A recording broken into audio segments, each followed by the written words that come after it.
देखिए bipolar disorder आप लोगों को पता है मेंटल हेल्थ नर्सिंग होता है। सेकेंड ईयर का तीसरा जो सब्जेक्ट होता है वो आपका होता है mental health nursing and psychiatry. तो चलिए बाइपोलर डिसऑर्डर के बारे में हम आज देखते हैं। ओके, चलिए सबसे पहले समझिए ये बाइपोलर डिसऑर्डर होता क्या है। द्विध्रुवी विकार। द्वि मतलब क्या होता है? दो। द्वि मतलब क्या? दो। ध्रुवी मतलब ध्रुव, दो तरह के ध्रुव, यानी एक पोल यहाँ है एक पोल यहाँ है, एक ये पोल है एक ये पोल है, यानी दो प्रकार के ध्रुव, दो प्रकार की स्थिति। ध्रुव मतलब स्थिति, दो प्रकार की स्थिति। एक ऐसा समस्या जो एक साथ दो स्थितियां होती है, दो कंडीशन होता है, उसी को द्विध्रुवीय विकार कहते हैं। अब भाई ये कौन कंडीशन है देख लीजिए। बाईपोलर, पोलर मतलब ध्रुव होता है, समझ गए ना, जो एक स्थिति को इंडिकेट करता है। और बाई मतलब दो, दो। देखिए बाइपोलर डिसऑर्डर एक गंभीर मानसिक विकार है। सबसे पहले समझ लीजिए बाइपोलर डिसऑर्डर के बारे में पूछेगा लॉन्ग या शॉर्ट क्वेश्चन में। बाइपोलर डिसऑर्डर एक काफ़ी खतरनाक मानसिक रोग है। जिस प्रकार से मैंने आपको स्किज़ोफ्रेनिया पढ़ाया उसी प्रकार से बाइपोलर डिसऑर्डर भी है। ठीक है, बाइपोलर डिसऑर्डर भी एक गंभीर मानसिक रोग है जिसमें मरीज के मूड मतलब मन की स्थिति में अत्यधिक उतार चढ़ाव होता है। कभी बहुत अधिक खुश या उत्तेजित होना जिसे मैनिया बोलते हैं, और कभी बहुत अधिक उदास होना या दुख होना जिसे डिप्रेशन बोलते हैं। यूँ कहा जाए बाइपोलर डिसऑर्डर दो मानसिक रोगों का संग्रह है। दो प्रकार के मानसिक रोगों का संग्रह है। किसी मरीज में अगर दो स्थिति दिखे, जब मरीज बहुत खुश और उत्तेजित रहे और थोड़ी ही देर में वह काफ़ी ज़्यादा उदास होने लगे, दुखी हो जाए, तो समझ जाएंगे कि ये बाइपोलर डिसऑर्डर है इसमें। ठीक है, एक ही मरीज दो हरकत कर रहा है, कभी हो रहा है तो काफ़ी खुश हो रहा है, काफ़ी उत्तेजित हो रहा है, तो काफ़ी खुश और उत्तेजित होना भी मेनिया में होता है। यह एक मानसिक रोग है, मेनिया में पढ़ाऊँगा आपको तब समझ में आएगा। अभी जान लीजिए मेनिया एक ऐसी रोग है जहाँ पे व्यक्ति काफ़ी ज़्यादा कहावतें कहता है, अपने आप को दूसरों से काफ़ी महान समझता है, ज्ञानवान समझता है, बात बात पर मुहावरा कहेगा, अपने मन में ही गाना गाने लगेगा, नए नए जो है विचार उसके मन में आता है, काफ़ी हर्षोल्लास रहता है, व्यक्ति एनर्जेटिक महसूस करता है, खुश उत्तेजित महसूस करता है मेनिया में। लेकिन मेनिया के ठीक उल्टा, मेनिया में जहाँ व्यक्ति अपने आप को ऊर्जावान समझता है वहीं पर डिप्रेशन उदासी दुखी वाला होता है। ठीक है, डिप्रेशन के मरीज काफ़ी दुखी उदास, चेहरा लटका हुआ जहाँ रहेगा, अकेलापन सोचता रहेगा, तो ये होता है डिप्रेशन। तो जब मेनिया और डिप्रेशन के लक्षण दिखे किसी मरीज में एक साथ, तो समझते हैं यह बाइपोलर डिसऑर्डर होता है। ठीक है, बाइपोलर डिसऑर्डर के जो व्यक्ति होता है उसके मन में काफ़ी उतार चढ़ाव होता है, यानी कभी काफ़ी खुश और उत्तेजित, और थोड़े देर में वह काफ़ी दुख और डिप्रेशन यानी उदास हो जाता है। तो यही बाइपोलर डिसऑर्डर होता है। रही बात यहाँ पे देख लीजिए, आप लोग को पता चल जाएगा। बाइपोलर डिसऑर्डर के हम लोग डिफिनीशन देख लेते हैं। बाइपोलर डिसऑर्डर एक मूड डिसऑर्डर है। मूड मतलब क्या? मन की बीमारी है, मन की स्थिति वाला बीमारी है। अब आपके एग्जाम में पूछ लेगा मूड डिसऑर्डर के बारे में, तो चाहे मूड डिसऑर्डर पूछे चाहे बाइपोलर डिसऑर्डर पूछे, सेम चीज़ है। बात समझ गए ना? अगर एग्जाम में आपको बाइपोलर डिसऑर्डर नहीं देकर मूड डिसऑर्डर के बारे में पूछे कि मूड डिसऑर्डर के बारे में बताइए, तो आपको इसी मेनिया के बारे में लिखना होगा। ओके, चलिए, तो ये बाइपोलर डिसऑर्डर एक मूड डिसऑर्डर है जिसमें व्यक्ति का मन की स्थिति डिस्टर्ब होता है, जिसमें व्यक्ति को मैनिक एपिसोड मतलब मेनिया, डिप्रेसिव एपिसोड मतलब डिप्रेशन या दोनों का अनुभव होता है। ठीक है, मरीज में मैनिक एपिसोड मेनिया का, या उसी मरीज में आपको बात करें तो डिप्रेशन का भी, दोनों का एपिसोड होगा, थोड़ा देर मेनिया का थोड़ा देर डिप्रेशन का, या ये भी होगा कि दोनों एक साथ भी आ सकता है। ठीक है, तो यही होता है आपका बाइपोलर डिसऑर्डर। समझ गए ना? बाइपोलर यानी दो प्रकार के बीमारी एक ही मरीज में उपस्थित होना, मेनिया और डिप्रेशन दोनों का लक्षण महसूस होना मरीज में, यही बाइपोलर डिसऑर्डर होता है। सीधा समझ। आगे मैं बात करूं बाइपोलर डिसऑर्डर के प्रकार। देखिए बाइपोलर डिसऑर्डर का टाइप है, प्रकार है, कैसे देख लीजिए। बाइपोलर डिसऑर्डर का पहला प्रकार है बाइपोलर फर्स्ट डिसऑर्डर, यानी यह पहला प्रकार है बाइपोलर का। कम से कम एक मैनिक एपिसोड, डिप्रेशन हो भी सकता है या नहीं भी। तो टाइप 1 जो होता है मैनिक का कम से कम एक एपिसोड होता है मरीज में, यानी मेनिया के लक्षण होते हैं लेकिन डिप्रेशन के लक्षण हो भी सकता है या नहीं भी। जब बाइपोलर डिसऑर्डर का होगा तो हम कैसे समझेंगे? तो मरीज में जो बाइपोलर का मतलब क्या समझे कि मेनिया का भी एक मरीज में और डिप्रेशन दोनों का लक्षण मरीज में होगा। ठीक है, लेकिन हम कैसे जानेंगे टाइप 1 टाइप 1 डिसऑर्डर है बाइपोलर का। तो टाइप 1 जानने के लिए अगर मरीज अचानक से काफ़ी ज़्यादा ऊर्जावान हो गया, ठीक है, काफ़ी ज़्यादा जो है हर्षोल्लास उत्तेजित हो गया, खुश होने लगा, तो हम समझेंगे मरीज में मैनिक एपिसोड आ गया, हंसने लगेगा व्यक्ति, ठीक है ना, अपने आप हंसने लगेगा, तो हम समझ जाएंगे कि वो व्यक्ति में अभी मेनिया का लक्षण आ गया, ठीक है ना। तो फर्स्ट कम से कम एक मैनिक एपिसोड होगा। अब रही बात फर्स्ट टाइप में, तो फर्स्ट टाइप में लक्षण तो उसमें होगा, लेकिन ये गारंटी नहीं है कि मेनिया के एपिसोड एक आने के बाद तुरंत जो है डिप्रेशन का भी लक्षण, जैसे बहुत उदास हो जाना, दुखी हो जाना, चेहरा लटका लेना, यानी मेनिया के मैनिक एपिसोड आने के बाद तुरंत बाद डिप्रेशन का भी एपिसोड आ जाए, ये गारंटी नहीं है, यह ज़रूरी नहीं है टाइप 1 में, ठीक है।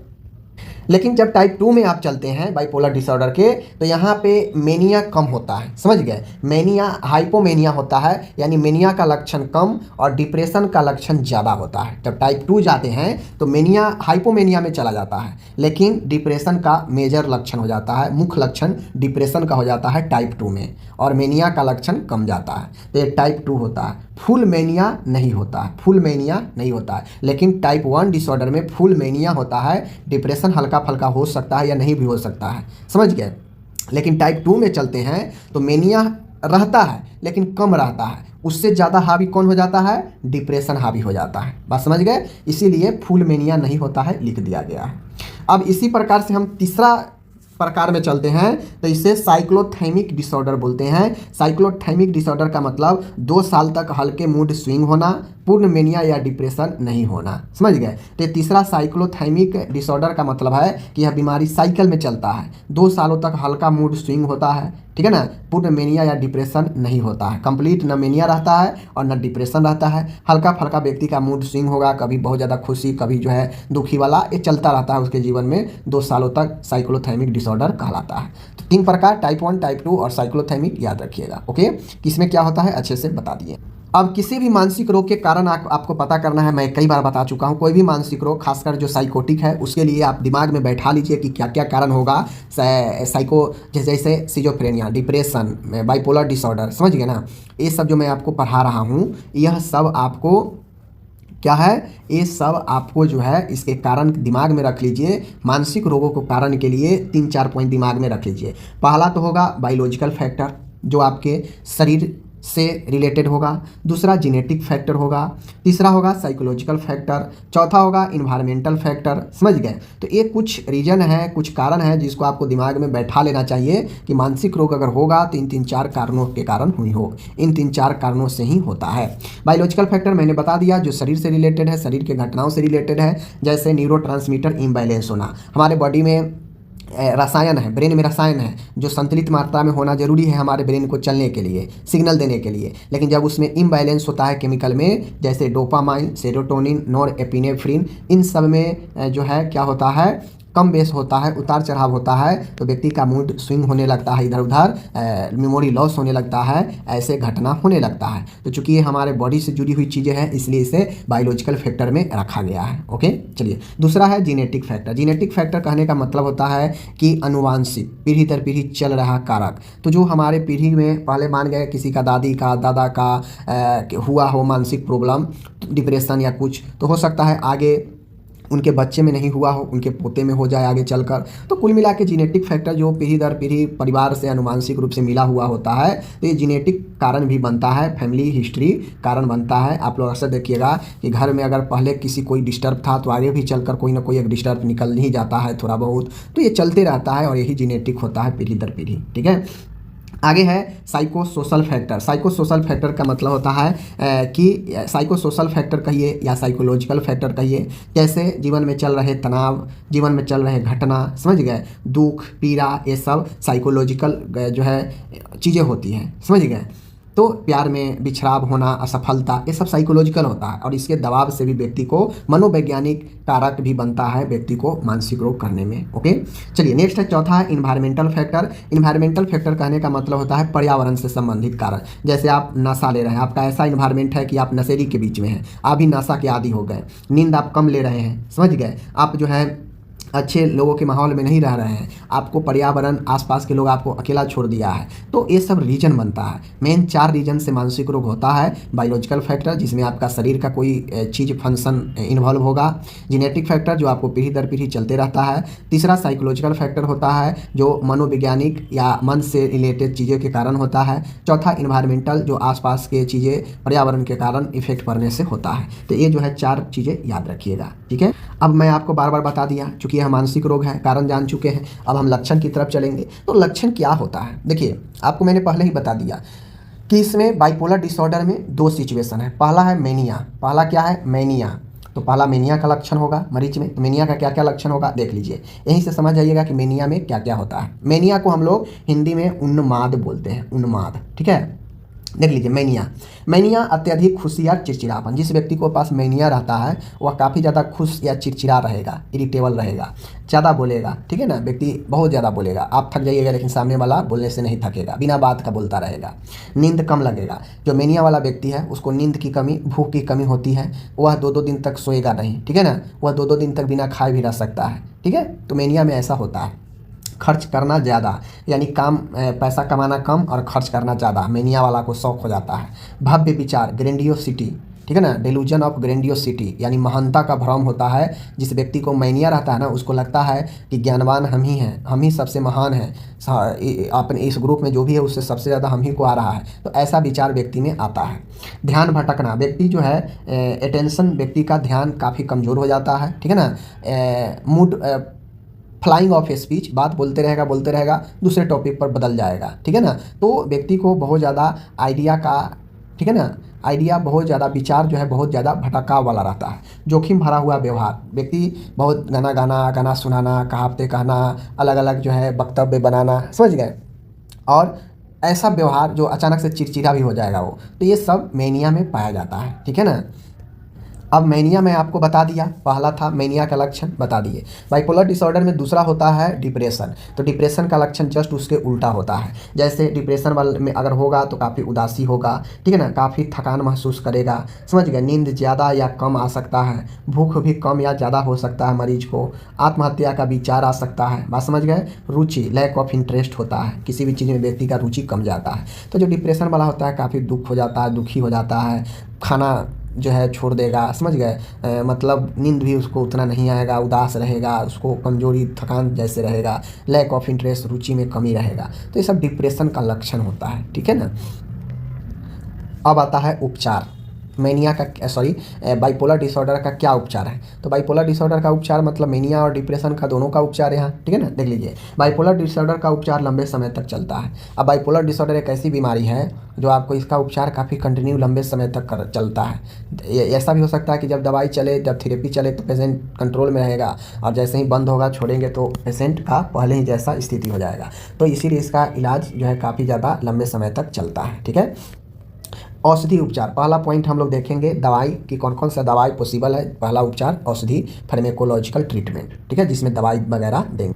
तो एग्जाम में एक क्वेश्चन कॉमन है, आपसे पूछता है कि सब मेनिया के लिए सबसे बेहतरीन दवाइयाँ कौन हैं। मेनिया के लिए, तो मेनिया के लिए सबसे बेहतरीन दवा, ड्रग ऑफ चॉइस, लिथियम होता है, समझ गए ना, लिथियम। अब देखिए इसमें जो दवाई चलता है आपका बाइपोलर डिसऑर्डर में जो दवाई चलता है, पहला चलता है मूड स्टेबलाइजर।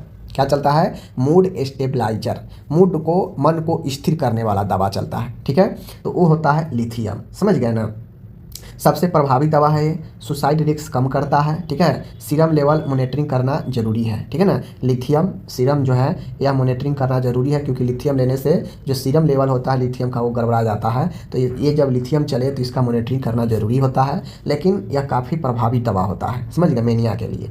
आगे दवा है मूड स्टेबलाइजर में सोडियम वॉल्फ्रेट है, सोडियम, उसके बाद कार्बा में, ठीक है ना, कार्बा में जेपाइन है, ठीक है ना, कार्बा में जेपाइन है, कार्बा में जेपाइन है, ठीक है ना, याद रखिएगा, कार्बामेजेपाइन, ठीक है ना, कार्बामेजेपाइन याद रखिएगा, इसको याद रखिएगा। लिथियम, सोडियम वॉल्फ्रेट, कार्बामेजेपाइन, ये तीनों जो है मूड स्टेबलाइजर दवा है जो मन को स्थिर करता है, ठीक है।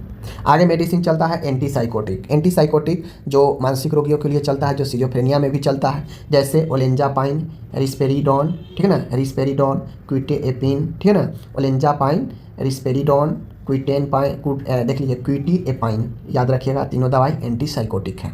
देखिए दवाई याद रखने के लिए आपको थोड़ा बहुत प्रैक्टिस करना पड़ेगा। आप कहेंगे मैं बता दिया याद रहेगा, नहीं, अभी याद कर भी लीजिएगा, 2 घंटा 4 घंटा के बाद भूल जाइएगा। तो इसके लिए बार बार प्रैक्टिस तो करना पड़ेगा। आगे मेडिसिन है एंटी डिप्रेसेंट। एंटी डिप्रेसेंट दवाइयाँ वो सब मेनिया के लिए था, अब यहाँ पे एंटीसाइकोटिक के बाद एंटी डिप्रेसेंट, डिप्रेशन को कम करने वाली दवा। सीवियर डिप्रेशन में उपयोग किया जाता है, हमेशा मूड स्टेबलाइजर के साथ देना चाहिए। एग्जाम्पल फ्लुक्जेटिन, ठीक है ना। ये दवा सब जो मेनिया का है वो तो चलेगा ही, मूड स्टेबलाइजर, साथ में सीवियर डिप्रेशन में फ्लुक्जेटिन एंटी डिप्रेसेंट देते हैं, ठीक है ना, याद रखिए। दूसरा उपचार की विधि है, पहला तो मेडिसिन वगैरह में हम लोग देख लिए कि मूड स्टेबलाइजर देंगे, एंटीसाइकोटिक देंगे, एंटी डिप्रेसेंट देंगे मेडिसिन उपचार में। लेकिन जब ईसीटी चले, जब व्यक्ति काफ़ी ज़्यादा खूंखार हो जाए, हिंसक हो जाए, तब उसे ईसीटी देते हैं, ठीक है। तब क्या देते हैं, ईसीटी देते हैं। ईसीटी का मतलब होता है इलेक्ट्रोकन्वल्सिव थेरेपी। इलेक्ट्रोकन्वल्सिव थेरेपी का मतलब होता है कि यह एक इलेक्ट्रिकल मशीन होता है जिसमें 2 इलेक्ट्रोड लगा होता है, समझ गए, और दोनों इलेक्ट्रोड से व्यक्ति के मन में झटका मारा जाता है, ब्रेन में, जिससे व्यक्ति को झटका लगने से व्यक्ति को ये चीज़ें धीरे धीरे वापस आता है, उसका मन का जो समस्या है, ठीक है ना, वापस ख़त्म होता है। तो ईसीटी क्या होता है, देख लीजिए। ईसीटी थेरेपी सीवियर डिप्रेशन में ही चलता है। सुसाइड का रिस्क बढ़ जाए, व्यक्ति हिंसक हो जाए तो चलता है। ड्रग रेसिस्टेंट केसेज में उपयोग, जब दवाई प्रतिरोध काम न करे, दवाई काम नहीं करता है, तब हम ईसीटी देते हैं। ईसीटी हमेशा फट से नहीं देते हैं क्योंकि यह एक रिस्की थेरेपी होता है। और आगे है यहाँ पे साइकोथेरेपी है। साइकोथेरेपी जिसे मनोचिकित्सा बोलते हैं, ठीक है ना, मनोचिकित्सा, जिसमें सीबीटी कॉग्निटिव बिहेवियर थेरेपी, इसमें व्यक्ति के व्यवहार में परिवर्तन किया जाता है, समझ गए, थेरेपी के द्वारा। फैमिली थेरेपी, जहाँ पे व्यक्ति के परिवार के सदस्यों के बीच में यह उपचार किया जाता है। इंटरपर्सनल थेरेपी और साइको एजुकेशन, ठीक है ना, यानी मनो एजुकेशन, मन की शिक्षा दी जाती है। तो ये सब साइकोथेरेपी है जो व्यक्ति को थेरेपी के माध्यम से, उपचार के माध्यम से, इसमें कोई दवाई नहीं होता है, कोई मशीन नहीं होता है, बस व्यक्ति को वैसा माहौल प्रदान किया जाता है जैसा माहौल उसे चाहिए। अगर फैमिली में माहौल प्रदान करके उसको ठीक करने का प्रयत्न किया जाता है तो फैमिली थेरेपी हो गया। अगर उसके व्यवहार में परिवर्तन लाकर उसे ठीक करने का प्रयास किया जाता है तो बिहेवियर थेरेपी, समझ गया ना। तो ऐसे ये मनोचिकित्सा उपचार होता है। ओके, रही बात नर्सिंग केयर की, तो देखिए नर्सिंग केयर मानसिक रोगियों के लिए आप खुद से लिखिए तो बेहतर रहेगा। यहाँ पे मेनिया और डिप्रेशन दोनों के लक्षण हैं, तो दोनों के लक्षण को आप कैसे मैनेजमेंट कर सकते हैं, आप खुद से लिखिए तो ज़्यादा बेहतर है। खुद से भी सोचना चाहिए कम से कम कुछ चीज़ें। फिर भी मैं आपको बता देता हूँ, मेनिया के अगर लक्षण दिखे तो नर्सिंग केयर क्या करेंगे, उसे सुरक्षित वातावरण प्रदान करें, कम स्टिमुलेट दे उसे, यानी ऐसा सामान उसके आसपास कम रखे जिससे व्यक्ति को समस्या हो, हाई कैलोरी फिंगर फूड दे, समझ गए ना, पर्सनल हाइजीन में सहायता रखें, फर्म बट काम कम्युनिकेशन, यानी व्यक्ति से ज़्यादा उत्तेजित होकर बातचीत नहीं करे, आराम से उसके साथ बातचीत करें। ओके, उसके बाद आता है डिप्रेशन में क्या करेंगे, तो सुसाइड प्रिकॉशन, व्यक्ति को आत्महत्या की प्रवृत्ति ज़्यादा आता है डिप्रेशन में तो उसके रोकथाम करें, इमोशनल सपोर्ट करें, उसको डेली एक्टिविटी में इंकरेज करें, व्यक्ति को इन्वॉल्व करें किसी भी काम में, और बैलेंस डाइट लेने की सलाह दे, व्यक्ति को मेंटल सपोर्ट करें, व्यक्ति को अकेला ना छोड़े, समझ गए ना। तो तमाम तरीके के आप नर्सिंग केयर लिख सकते हैं, आपके ऊपर डिपेंड करता है। ओके, सबसे पहले ये जानिए फोबिया होता क्या है। फोबिया को परिभाषित करने के लिए पूछ सकता है, तो चलिए हम लोग अबाउट फोबिया, फोबिया को भय या डर कहते हैं, ठीक है। भय एक प्रकार का मनोविकार है। भय क्या है, एक प्रकार का मानसिक विकार होता है। इसमें व्यक्ति किसी वस्तु या स्थिति से असहज हो जाता है और स्वयं को परेशान महसूस करता है। अब होता यह है कि भय अगर किसी को आता है, देखते होइएगा जैसे रात में कहीं पे जाइएगा तो अकेला में आपको डर लगने लगता है, तो आपको ऐसा अंदर क्यों आता है, क्योंकि आप जो है अंधेरे में जो है अपने आप को असहज जो है महसूस करने लगते हैं और अपने आप को जो है परेशान महसूस करते हैं, स्वयं को परेशान महसूस करते हैं, और यही स्थिति फोबिया होता है, ठीक है।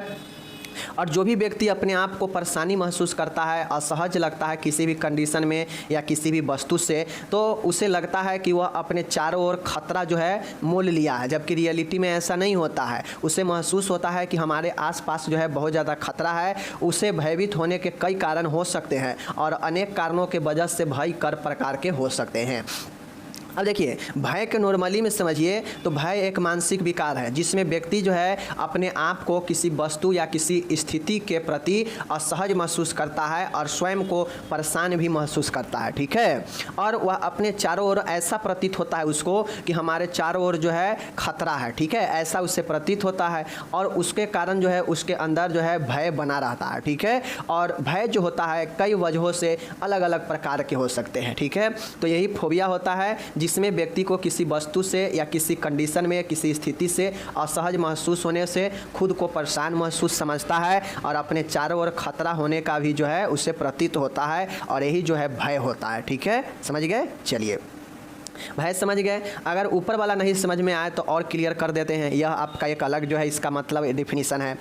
भय एक प्रकार का मनोविकार है। क्या है? एक मेंटल डिसऑर्डर है जिसमें व्यक्ति विशेष वस्तुओं, परिस्थितियों या क्रियाओं से डर लगने लगता है। जिसमें व्यक्ति को होता यह है कि उससे किसी वस्तु से, ठीक है, या किसी कंडीशन में, ठीक है, या फिर किसी काम के करने से डर लगने लगता है और यही जो है भय होता है। ठीक है, यानी उनकी उपस्थिति में घबराहट होती है जबकि वे चीज़ें उस वक्त खतरनाक नहीं होते हैं। मतलब जब व्यक्ति को लगता हो कि हमें किसी वस्तु से या किसी स्थिति में या किसी काम से डर लग रहा है, भय उत्पन्न हो रहा है, लेकिन ऐसा रियलिटी में नहीं होता है। उस वक्त जो है वह खतरा नहीं होता है, लेकिन व्यक्ति को ऐसा जो है एक डर सा एक महसूस होने लगता है, घबराहट आने लगता है। इसीलिए इसे जो है एक प्रकार का चिंता, एंजाइटी का बीमारी से कहा जाता है। तो डर एक प्रकार का क्या है? चिंता की बीमारी होती है जिसमें व्यक्ति किसी स्थिति से, किसी वस्तु से या किसी काम को करने से घबराने लगता है और व्यक्ति अपने आप को असहज महसूस करने लगता है और उससे लगता है कि हमारे चारों ओर जो है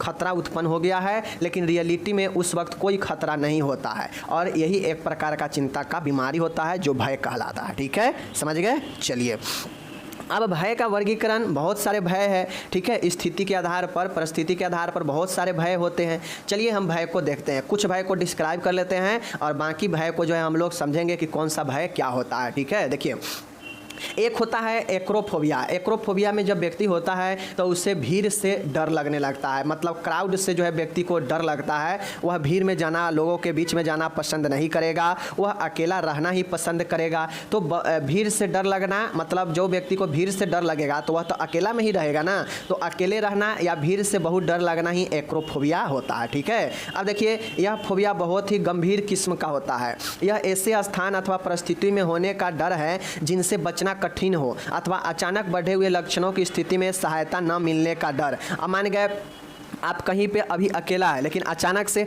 आप जो है एक्सेप्ट नहीं कर रहे हैं कि यहाँ पे भीड़ हो जाएगा, लेकिन अचानक से भीड़ उत्पन्न हो जाएगा तो क्या हो जाएगा? उस स्थिति से आपको डर लगने लगेगा। क्यों? क्योंकि आप अकेले रहने वाला व्यक्ति है, आपको भीड़ से डर लगता है। तो अचानक जैसे ही यह जो है सिचुएशन आएगा तो यह लक्षण में जो है आपको क्या होता है? कठिन होने लगता है व्यक्ति को बचना। ठीक है, और यही जो है आपके अकेले रहना और भीड़ से डर होता है। ठीक है, दूसरा है सामाजिक फोबिया। सामाजिक फोबिया अजनबी लोगों से मिलने की परिस्थिति में तर्कहीन डर इस फोबिया का आवश्यक लक्षण है। इस प्रकार के सामाजिक फोबिया में लोगों के सामने बोलने, खाते और लिखते समय डर शामिल है। यह ऐसा व्यवहार कर सकता है जो उसे परेशानी में डाल देगा। माय डियर, सामाजिक फोबिया का मतलब होता है कि समाज में रहते हुए फोबिया। जैसे देखते हो कोई व्यक्ति ऐसा होता है, बहुत शर्मीले टाइप का होता है और वह जो है दूसरे व्यक्ति के सामने ना खाना पसंद करेगा, ना बोलना ज़्यादा पसंद करेगा, या बोलने का प्रयास करेगा वह जो है चुप हो जाएगा, तो उससे डर लगेगा। जैसे कोचिंग में, ठीक है, कोचिंग में आपको याद रहता है सब चीज़, लेकिन बहुत सारा चीज़ जो है आप क्या होते हैं कि आप नहीं बोल पाते हैं उस भीड़ में। तो यही क्या होता है? सामाजिक फोबिया होता है जिसमें आप किसी ऐसे अजनबी व्यक्ति के सामने जो है आपको असहज सा महसूस होता है, जिसके कारण आप उस अजनबी आदमी के सामने ना खा सकते हैं, ना बोलते हैं, ना लिखते हैं, और ये सब करते समय आपको जो है डर लगता है। तो यही जो है क्या कहलाता है? सामाजिक फोबिया कहलाता है। ठीक है, समाज में होने वाला फोबिया जो किसी अजनबी व्यक्ति के सामने आपको कोई काम करने से असहज या भय डर लगता हो, वही हमारा जो है सामाजिक फोबिया होता है। ठीक है, तीसरा है विशिष्ट फोबिया। माय डियर, विशिष्ट फोबिया का मतलब होता है कि इससे पहले साधारण फोबिया कहा जाता था। विशिष्ट फोबिया को, स्पेसिफिक फोबिया को पहले जो है क्या कहा जाता था? साधारण, सिंपल फोबिया कहा जाता था। इस फोबिया के मुख्य लक्षण है लंबी अवधि तक किसी विशेष वस्तु अथवा परिस्थिति के उपस्थिति में आकरण डर लगना। इसके कुछ प्रमुख उदाहरण निम्नलिखित है।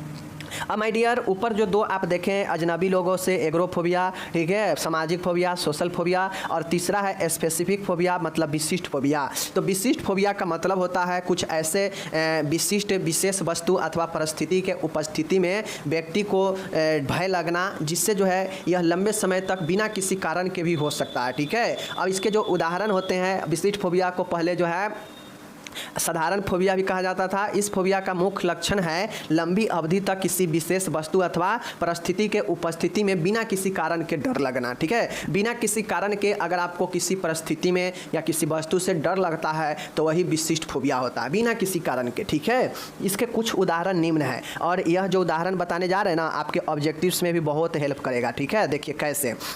यहाँ पे देखिए एक्रोफोबिया। एक्रोफोबिया मतलब ऊंचाई से डर, मतलब एक्रो, ए से एयर याद रखिए और ए से एक्रो याद रखिए। ठीक है, तो एक्रोफोबिया जो व्यक्ति ऊंचाई पर चढ़ जाता है और उसके बाद उससे जो है डर लगने लगता है तो उसे एक्रोफोबिया कहते हैं। ओके, एक्वाफेबिया। एक्वाफेबिया मतलब क्या होता है? एक्वा मतलब क्या होता है? पानी, समझ गए, और फोबिया मतलब डर, तो एक्वाफोबिया मतलब पानी से डर। ठीक है, हाइड्रोफोबिया में भी जो है पानी से ही डर होगा। ठीक है, गेमोफोबिया है माय डियर। गेमोफोबिया होता है तो गेमोफोबिया में होता है विवाह से डर, कोई व्यक्ति को विवाह करने से ही डर लगता है तो उसे गेमोफोबिया कहते हैं, याद रखिएगा, इंपॉर्टेंट है। जेनोफोबिया, जेनोफोबिया जो होता है एक्स है, तो जीनोफोबिया मतलब होता है कि कोई अजनबी व्यक्तियों से मिलना या कोई नए रीति रिवाजों से डर लगना ही या विदेशी लोगों से डर लगना ही जेनोफोबिया कहलाता है। ठीक है, उसके बाद है जीनोफोबिया है, यहाँ पे जेनोफोबिया है। जेनोफोबिया का मतलब जी वाला रहेगा, जी वाला रहेगा तो समझ जाइएगा कि यह जो है संभोग से डर लगता है। ठीक है, और एक्स वाला रहेगा तो अजनबी वाला से डर होगा। ठीक है, कोई दिक्कत नहीं। चलिए अब यहाँ पे अगर जेनोफोबिया रहेगा तो व्यक्ति को सेक्स यानी संभोग से डर लगेगा, वह नहीं करेगा। ठीक है, जूफोबिया मतलब जानवरों से डर लगेगा। ओके, कोई दिक्कत नहीं। चलिए आगे देखते हैं। क्लस्टरफोबिया मतलब बंद स्थानों से डर, कोई ऐसा बहुत दिनों से बंद स्थान है तो वहाँ पे जाते ही व्यक्ति को डर लगने लगता है तो वह एक प्रकार से क्लॉस्ट्रोफोबिया होता है। अब कैसे याद रखेंगे? सी फॉर क्लोज, क्लोज मतलब बंद, और सी फॉर क्लोस्ट्रो, तो क्लॉस्ट्रोफोबिया बंद स्थान से डर। ओके, क्रोमोफोबिया मतलब रंगों से डर, क्रोमो सी फॉर कलर और सी क्रोमो, क्रोमो एक प्रकार से कलर को जो है संदर्भित करता है तो क्रोमोफोबिया रंगों से डर। ठीक है, एन फोर होता है नाइट, नाइट मतलब अंधेरा, रात, और इसी प्रकार नाइट्रोफोबिया मतलब होता है, नाइट्रोफोबिया मतलब होता है अंधेरों से डर। ठीक है, याद रखिएगा, 2 बार इस सबको पढ़िएगा, याद हो जाएगा। हेमोफोबिया, हेम ब्लड से रिलेटेड है तो हेमोफोबिया रक्त से डर लगना। ठीक है, बहुत लोग जो है देखते होइएगा रक्त निकलते रहता है तो उससे डर जाता है। ठीक है, जूफोबिया जानवरों से डर वही है। फार्मेकोफोबिया, फार्मा मतलब औषधि, यानी दवाई लेने से डर आएगा व्यक्ति को, दवाई नहीं ले पाता है वो व्यक्ति तो उसे औषधि का भय होता है, फार्मेकोफोबिया होता है। तो यह सब फोबिया का प्रकार है जो कि विशिष्ट फोबिया में आता है। इसको 2 बार आप पढ़िएगा, आपको याद हो जाएगा। ठीक है, अब ये सब फोबिया होने के कारण क्या होते हैं? तो माय डियर, ये सब फोबिया होने के निम्न कारण है। कौन कौन कारण है याद रखना है। लर्निंग थ्योरी है। लर्निंग थ्योरी क्या होता है कि इस अवधारणा के अनुसार तनाव युक्त उत्तेजन अकारण ही भय उत्पन्न करता है। लर्निंग थ्योरी के मतलब होता है कि इस थ्योरी के अनुसार यानी इस अवधारणा के अनुसार कोई स्ट्रेस युक्त उत्तेजक में बिना किसी कारण ही भय उत्पन्न हो जाता है। मतलब कोई तनाव वाला ऐसा उत्तेजक चीज़ है जिसमें बिना किसी कारण से व्यक्ति को तनाव में आने से ही भय उत्पन्न होने लगता है तो वही लर्निंग थ्योरी बताता है। ठीक है, लर्निंग थ्योरी क्या बताता है कि तनाव युक्त उत्तेजन के बिना किसी कारण यानी अकारण ही भय उत्पन्न होना लर्निंग थ्योरी है। ओके, चलिए आगे देखते हैं।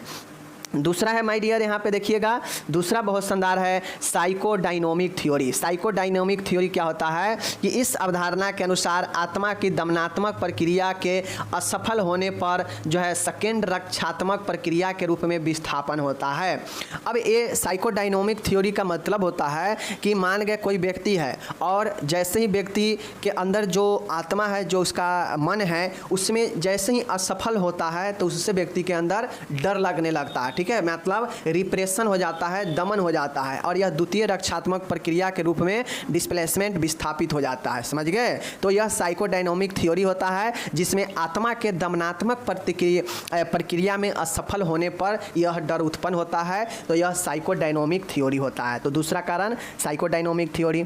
तीसरा है कॉग्निटिव थ्योरी। कॉग्निटिव थ्योरी का मतलब होता है कि इसके अनुसार नकारात्मक व बिना किसी कारण सोच लोगों के अंदर जो है भय पैदा कर देता है। कॉग्निटिव थ्योरी ये कहता है कि कोई व्यक्ति होता है जो बिना किसी कारण के निगेटिव सोच जो है रखता है तो उसके अंदर भय उत्पन्न होने लगता है, और यह कारण कॉग्निटिव थ्योरी बताता है। कॉग्निटिव थ्योरी ये बताता है कि अगर कोई व्यक्ति बिना किसी कारण के यानी अकारण नकारात्मक सोच जो है व्यक्ति के अंदर भय पैदा कर देता है, ठीक है। यानी कॉग्निटिव थ्योरी कहता है कि निगेटिव थिंक और अकारण मतलब बिना किसी कारण के सोच से व्यक्ति के अंदर भय पैदा हो जाता है। तो यह तीसरा कॉग्निटिव थ्योरी है। तो कारण में क्या याद रखिएगा, लर्निंग थ्योरी, साइकोडायनोमिक थ्योरी और कॉग्निटिव थ्योरी। लर्निंग थ्योरी में क्या है, तो लर्निंग थ्योरी में साइकोडायनोमिक में क्या है कि आत्मा के दमन में होने के कारण, असफल होने के कारण ये चीज़ें होता है। लर्निंग थ्योरी में है कि तनाव युक्त उत्तेजक में बिना किसी कारण के ही भय उत्पन्न हो जाता है,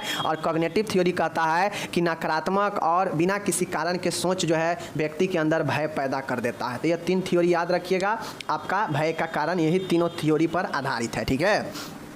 अब आता है लक्षण, सिम्टम्स। फिबिया, अगर मानिए किसी व्यक्ति के अंदर डर समाता है, भय आता है, तो उसमें भय के क्या क्या लक्षण होते हैं, ठीक है। चलिए देखते हैं, समझ गए। देख लीजिए, किसी वस्तु या स्थिति से लगातार बिना किसी कारण के डर। जब व्यक्ति के अंदर डर आता है, भय आता है, तो वह व्यक्ति किसी वस्तु से या किसी स्थिति से लगातार जो है बिना किसी कारण के डरता है, समझ गए, पहला लक्षण। उसके बाद है उस वस्तु या स्थिति को देखने से व्यक्ति अनियंत्रित होना। अब भय का लक्षण ये होता है कि व्यक्ति जिस भी वस्तु से या जिस भी कंडीशन में व्यक्ति को डर लगता हो, तो उससे देखते ही व्यक्ति जो है अनियंत्रित हो जाता है, अनकंट्रोल हो जाता है, समझ गए, और अपने आप को असहज महसूस करने लगता है। ओके, डरावनी वस्तु या स्थिति से व्यक्ति तुरंत चिंता में पड़ता है। अब कुछ ऐसे वस्तु होते हैं जो व्यक्ति के सामने डरावनी हो सकता है, और कुछ ऐसे कंडीशन हो सकते हैं जो डरावना हो सकते हैं, और वैसे स्थिति में तुरंत जो है व्यक्ति चिंता में पड़ जाता है। तो यह भी लक्षण है। व्यक्ति मूर्छित होकर गिर भी जाएगा, उसमें जो है क्या आ जाएगा, एपिलेप्सी मतलब मूर्छा आ जाएगा और गिर जाएगा डर से, ठीक है। उत्पात मचा सकता है, व्यक्ति बहुत ज़्यादा डरने के बाद उत्पात भी मचाने लगता है, ठीक है।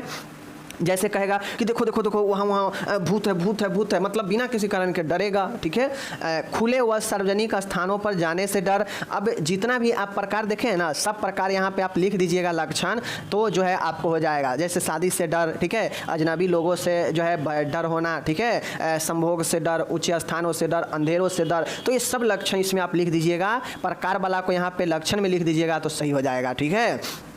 तो खुले व सार्वजनिक स्थानों से जाने से डर लगने लगता है व्यक्ति को, ठीक है। दैनिक क्रियाओं को कम हो जाना। व्यक्ति जब व्यक्ति के अंदर कोई फोबिया आ जाता है, डर आ जाता है, तो व्यक्ति जो है अपने जीवन दैनिक काम को करने में जो है असहज हो जाता है और कम हो जाता है उसका दैनिक काम। उसकी अधिक तीव्रता से व्यक्ति अपने आप को घर में बंद कर लेता है, और व्यक्ति के अंदर जब फोबिया होता है, भय होता है, तो वह व्यक्ति जो है अपने इस जो है इफेक्ट के कारण अपने आप को जो है घर में बंद कर लेता है, ठीक है। तो देखते होइएगा कोई व्यक्ति ऐसा भी होता है जो अपने आप को अकेला रहता है, घर में बंद कर लेगा, तो वह व्यक्ति जो है ये भय से ही पीड़ित होता है। ओके, और व्यक्ति में आतंकी विचार भी आ सकता है। तो यह सब भय का लक्षण होता है। ओके, आगे देखूं, चलिए आगे देखते हैं। भय का अब ट्रीटमेंट देखिए, भय का क्या उपचार होता है। तो माय डियर, भय के उपचार में चूँकि भय एक आपका साइकोसिस न्यूरोसिस होता है, ठीक है। तो न्यूरोसिस के लिए हम लोग फार्मेकोलॉजी और जो है हम लोग क्या करते हैं, साइकोथेरेपी देते हैं, ठीक है। इसमें ECT वगैरह नहीं दिया जाएगा, तो ये चीज़ समझिए।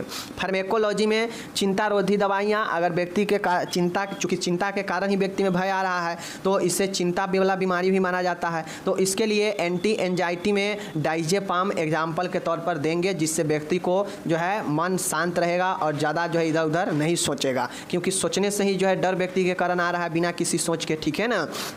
उसके बाद एंटी डिप्रेसेंट अवसाद रोधी दवाइयाँ सर्ट्रेलाइन जो है दिया जा सकता है, जो व्यक्ति के ब्रेन में जाकर उसको जो केमिकल है उस पर काम करता है, बायोकेमिकल ब्रेन में, और उसको जो ज़्यादा जो सिक्रेशन होता है केमिकल, उसको जो है रिलीज को कम करता है, ठीक है। तो यह दवाइयाँ हैं जिसके द्वारा आप व्यक्ति को देकर ठीक कर सकते हैं, नॉर्मल कर सकते हैं, समझ गए। उसके बाद मनोचिकित्सक है, बहुत सारा थेरेपी है, बिहेवियर थेरेपी है, सपोर्टिव थेरेपी है। तो यह थेरेपी लाभदायक होता है। कॉग्निटिव थ्योरी है, ठीक है, कॉग्निटिव थ्योरी होता है, बिहेवियर थेरेपी होता है। यह थेरेपी देकर हम शांत कर सकते हैं। तो प्रबंध में, उपचार में बस यही उपचार है। फार्मेकोलॉजी में एंटी एंजाइटी और एंटी डिप्रेसेंट दवाइयाँ देंगे। और दूसरा है साइकोथेरेपी में जो है हम लोग क्या करते हैं, साइकोथेरेपी में हम लोग बिहेवियर थेरेपी और सपोर्टिव थेरेपी पेशेंट को देते हैं, ठीक है। चलिए थेरेपी सब के बारे में आगे पढ़िएगा, टेंशन नहीं लीजिए डिटेल में। अब आ गया उपचार देख लिए, तो अब हम इसका नर्सिंग मैनेजमेंट देखेंगे, नर्सिंग प्रबंध देखेंगे कि एक डरा हुआ मरीज को क्या क्या जो है प्रबंध हम कर सकते हैं। तो मरीज के भय के कारणों को पता लगाना। अगर कोई मरीज डरा हुआ है तो आप उसके डरे होने का, भय होने का कारण का पता लगाइए, ठीक है। दूसरा यह है कि मरीज को सुरक्षित वातावरण प्रदान करिए। ऐसा वातावरण नहीं प्रदान कीजिए जहां पे पेशेंट जो है असहज महसूस करे, उससे डर लगे। उस वातावरण से हटाकर सुरक्षित वातावरण में दीजिए, ठीक है। मरीज की वस्तु स्थिति के प्रति धनात्मक सोच पैदा करें, क्योंकि हम लोग देखे हैं कॉग्निटिव थ्योरी में कि व्यक्ति ऋणात्मक सोच और अकारण सोच जो है व्यक्ति के अंदर भय उत्पन्न करता है। तो मरीजों को सबसे पहले निगेटिव सोच को हटाकर धनात्मक सोच जो है पैदा करें किसी विषय वस्तु के प्रति, समझ गए। मरीज को स्थिति व वस्तु से दूर रखें। अब वैसा मरीज को जिस भी वस्तु से और स्थिति से डर लगता हो, भय लगता हो, उसको जो है उस स्थिति और वस्तु से दूर रखें। आगे है चिकित्सक की सलाह ले। साइकोथेरेपी जो है पेशेंट को दिलवाएं, साइकोथेरेपी में मरीज को मदद करें, ठीक है।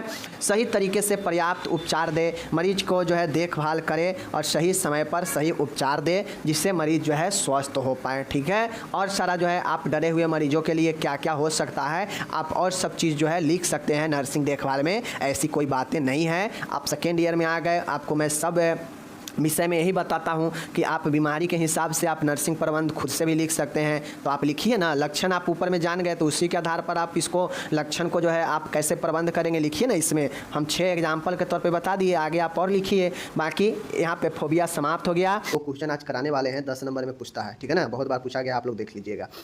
सबसे पहले कहता है कि मानसिक रोगियों के प्रति, यानी एक मानसिक रोगी है उसके प्रति लोगों के मन में क्या अवधारणा रहता है या लोग क्या भेदभाव करते हैं। आप लोग देखते होइएगा, अगर किसी को मानसिक रोग हो जाता है, कोई मानसिक रोग से पीड़ित हो जाता है, कोई पागल है या कुछ भी डिप्रेशन वगैरह है, कुछ भी मानसिक रोग हो जाता है, तो लोग उसके साथ क्या भेदभाव करते हैं, लोग क्या कंसेप्शन अपने मन में मिसकंसेप्शन बना लेते हैं, ठीक है। मतलब अपने मन में क्या गलत अवधारणा बैठा लेते हैं उनके प्रति, ठीक है। तो आज इन चीज़ों को हम लोग दूर करेंगे कि क्या होता है मानसिक रोगों या रोगियों के प्रति गलत अवधारणा।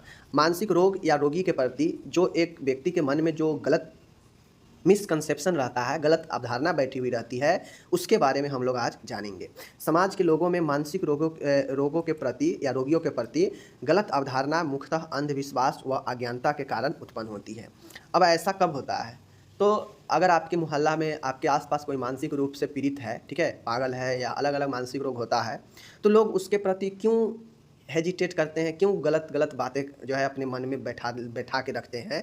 तो ये इसलिए होता है क्योंकि लोग या तो मानसिक रोगों के बारे में ज़्यादा जानते नहीं हैं, ठीक है, या फिर जानते हैं कि ये अंधविश्वास है वगैरह वगैरह, बहुत सारे चीज़। तो अंधविश्वास या अज्ञानता के कारण जो है लोग गलत अवधारणाएँ जो है मन में रखते हैं उनके प्रति, ठीक है। चलिए आज हम क्लियर करेंगे कि आखिर लोग क्या क्या गलत अवधारणा अपने मन में सोचते हैं मानसिक रोगों या रोगियों के प्रति, ठीक है। बहुत अच्छा प्रश्न है। तो यहाँ पे देख लीजिए, लोग मानते क्या है कि मानसिक रोग का कारण दैवीय शक्ति होता है। मतलब पहले लोग बहुत ज़्यादा, अब तो लोग थोड़ा सा कम भी मानते हैं, लेकिन ज़्यादातर लोग ये मानते हैं कि मनोरोग, मानसिक रोग कहीं ना कहीं दैवीय शक्ति के कारण होता है, ठीक है। कई बार इसे पिछले जन्म के किए गए पापों की सजा के रूप में भी जाना जाता है। लोग ये भी मानते हैं कि ये फलनवा तो पहले पाप किया होगा बहुत पूर्व जन्म में, यही कारण है कि ये आज भोग रहा है, इस तरह से कहता है ना। गाँव व पिछड़े इलाकों में आज भी मानसिक रोग को दैवीय प्रकोप समझा जाता है, यानी देवता का, ठीक है, भूत प्रेत का जो है प्रकोप समझा जाता है, झाड़ फूक आदि से किया जाता है। इससे मानसिक रोग में वृद्धि होती है, ठीक है। तो लोग आज भी, लोगों के मन में गलत अवधारणा बैठी है कि मानसिक रोग कहीं ना कहीं एक दैवीय शक्ति से होती है, और इसके चक्कर में लोग इलाज बिलाज कराने के चक्कर में नहीं रह के झाड़ फूक करवाना बेहतर जानते हैं, ठीक है। तो ये लोगों के मन में एक मिसकंसेप्शन है। दूसरा है मानसिक रोग अनुवांशिक होते हैं। लोगों का ये लगता है कि मानसिक रोग अनुवांशिक होते हैं, हेरिडेटरी होते हैं। सामान्यतः यह माना जाता है कि मानसिक रोग की संतान हमेशा मानसिक रोग ही उत्पन्न होगी, जो कि हमेशा सही नहीं होता है। इस कारण रोगियों को एकांकी जीवन व्यतीत करना पड़ता है। अब देखिए, मानसिक रोग हेरिडेटरी तो होता है, बट ऐसा नहीं है कि वो सभी में हो जाता है, ठीक है ना। अब मान गए ऐसा नहीं है कि किसी के अगर दादा में, किसी का अगर पिताजी माताजी में अगर मानसिक रोग से पीड़ित है तो उसके बच्चा भी वैसा हो जाए, ये ज़रूरी नहीं है। लेकिन जब लोगों को ये लगता है कि उसका दादाजी या दादी जी या पिता माता कोई अगर पीड़ित है मानसिक रोग से, तो इसका बच्चा भी ऐसे ही होगा, इसका बचवा भी ऐसे ही होगा। और इस कारण से जो है रोगी अपना एकांत जीवन व्यतीत करने लगता है कि अब तो मेरा बचवा भी ऐसा होगा, ये होगा, ठीक है ना। तो ये समझ के, लेकिन ऐसा नहीं होता है। ऐसा नहीं होता है कि आपका हर एक संतान जिसका मानसिक रूप से जो व्यक्ति पीड़ित है, उन सबका संतान जो है मानसिक रूप से पीड़ित ही होगा, ऐसा नहीं होता है, ठीक है। तो मानसिक रोग अनुवांशिक होते हैं, लोग तो ये जानते हैं, लेकिन सब ऐसा हो जाए ये बातें सही नहीं होती है, ठीक है। बहुत सारे हैं जिनका माता पिता में से कोई जो है मानसिक रूप से पीड़ित थे, लेकिन उनका बच्चा बहुत अच्छा रहता है। तो ऐसा नहीं है कि सब हो जाए, ठीक है ना। तीसरा है, लोग ये भी समझते हैं कि मानसिक रोगों का उपचार नहीं है, ठीक है।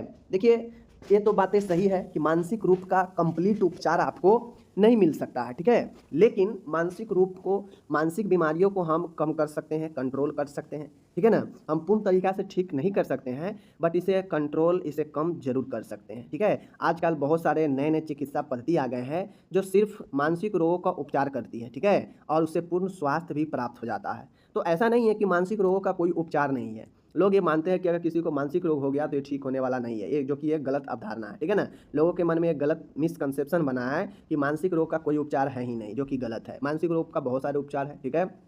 बहुत सारे जो है आजकल आधुनिक पद्धति में, आधुनिक समय में सब चीज़ संभव है, तो मानसिक रोग का उपचार भी संभव है, और संभव के साथ में लोग इससे पुनः स्वास्थ्य भी प्राप्त करते हैं, ठीक है ना। तो मानसिक रोग का उपचार है, लेकिन लोग मानते हैं कि नहीं है, जो कि एक मिसकंसेप्शन है, ठीक है। चौथा है, मानसिक रोग जीवन पर्यंत रहते हैं। लोगों में ये भी एक मिसकंसेप्शन है कि अगर किसी को एक बार मानसिक रोग हो गया तो वह पूरे जीवन भर उसको रहने वाला है, जो कि ऐसा नहीं होता है, ठीक है। लोगों में यह गलत धारणा बनी हुई है कि एक बार यदि किसी व्यक्ति में मानसिक रोग उत्पन्न हो जाए तो वह पूरे जीवन पर्यंत मानसिक रोग से ग्रसित रहता है, ठीक है। लोगों में यह जो है गलत धारणा है, यह गलत है, क्योंकि आजकल समुचित उपचार के बाद व्यक्ति मानसिक रोग से मुक्त होकर समान जीवन व्यतीत कर सकता है। तो मानसिक रोग जीवन पर्यंत चले, mental illness is life long, this is not right. मतलब यहाँ पे सही नहीं है कि यह जीवन भर चलते रहेगा। अच्छे इलाज मिलने पर, अच्छे उपचार मिलने पर लोग, व्यक्ति मानसिक रोग से मुक्त होकर समान जीवन भी जीने लगते हैं, और बहुत सारे ऐसा हो रहा है। लेकिन ये नहीं है कि यह जीवन भर चलते रहता है। हाँ, वो बातें अलग है कि अगर कोई जिसको अच्छे से ट्रीटमेंट नहीं मिला, जिसको शुरुआती अवस्था में ट्रीटमेंट नहीं मिला, तो वह उसको जीवन भर रह जाता है, ये बातें अलग है। लेकिन अगर अच्छे से ट्रीटमेंट चले, समुचित उपचार चले, बेहतर उपचार चले, जल्दी से पकड़ा जाए बीमारी, तो उसका इलाज संभव है, ठीक है। पांचवा है, मानसिक रोग सामाजिक कलंक होता है। लोगों को मन में ये भी रहता है कि भाई mental illness is social stigma, मतलब यह एक सामाजिक कलंक है, जो कि बिल्कुल गलत है, सरासर गलत है। भाई एक बीमारी है, बीमारी किसी को भी हो सकता है। देखते होइएगा लोग कि जिसका मानसिक रूप से अगर किसी के घर में अगर ये को पीड़ित हो गया, तो उस रोगी के साथ साथ उसके पूरे घर वालों के ही हीन भावना से लोग देखने लगता है, आसपास के लोग देखने लगता है, तुम्हारे फलाना तो ऐसे, तुम भी ऐसे हो जाओगे, ठीक है, तुम्हारे दूसरा ऐसा है, तुम भी ऐसे हो जाओगे, ठीक है ना। तो कहीं ना कहीं मरीज को तो लोग ऐसे कहता ही है, उसके घर वालों को भी इस तरह नज़रिए से देखने लगता है, समझ गए। लोगों को लगता है कि किसी को अगर मानसिक रोग हो गया तो ये बड़ा कलंक हो गया, जो कि बिल्कुल गलत है, ठीक है। यह एक रोग है और यह किसी को भी हो सकता है। ये मत भूले कोई कि आप जिसे हंस रहे हैं, जिसे कलंक कह रहे हैं, हो सकता है कल होकर आपके घर में हो जाए वो चीज़ें। तो ये कभी भी नहीं ये कहना चाहिए कि मानसिक रोग समाज में एक कलंक है। मानसिक रोग व्यक्ति व्यवहार विचित्र व असमान होता है, इस कारण से परिवार की समाज में प्रतिष्ठा गिरती है। अगर किसी को मानसिक रोग होता है तो ये बात सही है कि मानसिक रोग वाला का व्यवहार विचित्र होता है, किसी को गाली दे देना, किसी को अभद्र भाषा कह देना, ठीक है, ये संभव है। इसलिए समाज में उसकी प्रतिष्ठा घटती है। अतः उसे बचने के लिए परिवार के लोग मानसिक रोगों की उपचार नहीं करवाते हैं, जिससे रोग में वृद्धि होती है, ठीक है। तो ऐसे में रोग में वृद्धि होगा और लोग समझते हैं कि यार क्या ये कलंक है समाज के नाम पर, इस टाइप से, ठीक है। छठा है, मानसिक रोग संक्रामक होते हैं, जो कि मानसिक रोग बिल्कुल संक्रामक नहीं होते हैं। एक बात दिमाग में बैठा लीजिए, मानसिक रोग बिल्कुल संक्रामक नहीं होते हैं, या एक से दूसरे में बिल्कुल नहीं फैलता है, नहीं इसके कोई संक्रमण का कोई रोगाणु होता है जिससे दूसरे में फैल जाए। तो मानसिक रोग बिल्कुल प्रसारित होने वाला नहीं होता है, ठीक है। अधिकांश लोग यह मानते हैं कि अन्य शारीरिक रोगों की तरह मानसिक रोग भी संक्रामक होते हैं, लोग मानते हैं, जो कि एक गलत धारणा है, जो एक व्यक्ति द्वारा निकट के व्यक्ति में प्रसारित होते हैं। बहुत लोग ये मानते हैं कि मानसिक रोग भी एक रोग है जो संक्रामक रोग है जो एक व्यक्ति से दूसरे निकट व्यक्ति में प्रसारित होता है और यही कारण है कि लोग अन्य सदस्यों से दूरी बनाकर रखने लगते हैं और इस प्रकार रोगी का पृथक्करण कर दिया जाता है, अलग कर दिया जाता है, जो कि ये गलत है। ठीक है, कभी भी मानसिक रोग प्रसारित एक से दूसरे में नहीं होता है या संक्रामक नहीं होता है। ठीक है, ध्यान रखिएगा। 7वां है मानसिक रोगी ज़्यादा खतरनाक होते हैं। लोगों को ये मानना है कि मानसिक रोगी बहुत ज़्यादा खतरनाक होते हैं। लोगों में यह आम धारणा है कि भाई सभी मानसिक रोग उग्र व हिंसात्मक होते हैं, लेकिन केवल कुछ रोग मेनिया आदि में रोगी द्वारा उग्र व्यवहार प्रदर्शित किया जाता है।